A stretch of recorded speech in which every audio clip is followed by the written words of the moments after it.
రామరాజు హాల్లోకి వచ్చి వల్లి అమ్మ వల్లి అని గట్టి గట్టిగా పిలుస్తూ ఉంటే వల్లి టెన్షన్ పడుతూ హాల్లోకి వస్తుంది.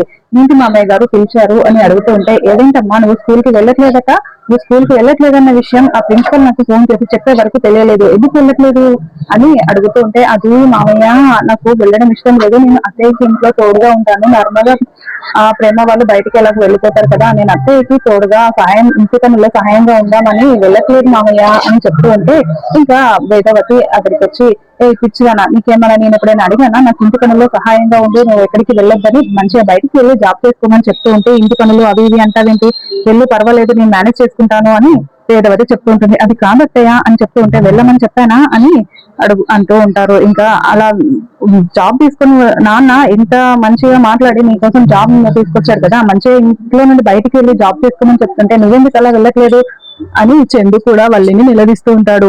నాన్న చూసాడంటే అది చాలా మంచి జాబ్ అయి ఉంటుంది, మంచి స్కూల్ అయి ఉంటుంది, వెళ్ళి నువ్వు జాబ్ చేసుకో పర్వాలేదు అని చందు కూడా చెప్పడంతో, అలాగే బావా అనుకుంటూ వల్లి లోపలికి వెళ్ళిపోతుంది. వీళ్ళేంటి ఇలా ఇరికించేశారు నన్ను అని అనుకుంటూ చాలా టెన్షన్ పడుతూ వెళ్తూ ఉంటుంది.